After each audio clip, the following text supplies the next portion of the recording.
What's up with Amazon Luna? Originally launching way back in September 24th, 2020, we're now entering almost the 2-year mark and it's still only available in America. Very so often I get asked why I don't cover more Luna news on the channel, and that's simply because it's not available where I live. And I think a lot of people out there feel the very same way. It's hard to talk about something that you have no official access to. Now there are ways around it. You can totally use a VPN, I have in the past, but I do think it's unfair to judge a platform and service until it's fully supported in your country with servers dedicated just for that region. After all, when I use a VPN, it's connecting me to whatever server is closest to my VPN provider rather than the actual one that should be connected to me for my region in Canada. But regardless, I've been extremely excited to hop on Amazon Luna and give it a real go because I do think they're doing some very interesting things over there. Not too long ago, they introduced Luna Couch, a feature that would enable local co-op or competitive play with friends even if they weren't next to you. This is a feature I've been wanting to see on something like Stadia for quite some time. The ability to just copy a link, send it to a friend, and have them join you in-game for a local session despite the distance. It's the type of thing that really makes sense for cloud gaming and is something only cloud gaming can truly provide. It's very much so like Parsec, except it's all built into the service so people get to stream directly from Luna servers rather than using your own host connection. And today they've announced something else that I think a lot of people in the Stadia community have been advocating for Google to do, and that's Play Now button integration into other properties they own. In this case it's Twitch, but for Stadia it would be YouTube. This sort of integration really does provide a lot of exposure for cloud gaming,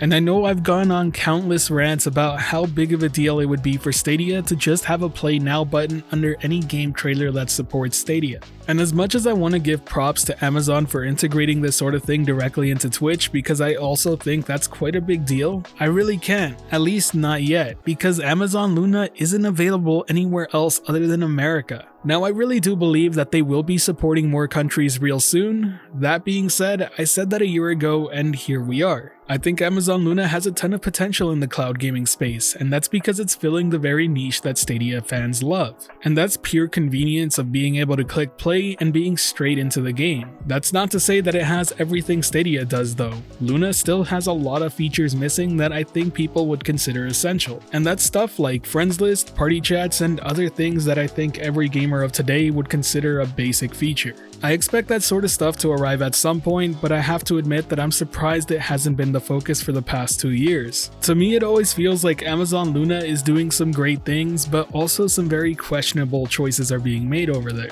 I genuinely think that their subscription model is a fantastic deal. They offer a ton of games at a very low price, and I totally expect them to eventually offer games to just buy outright. There are really solid games within their lineup as well. But despite that, I have to question why 2 of the biggest games that have released in the past year haven't been on Luna.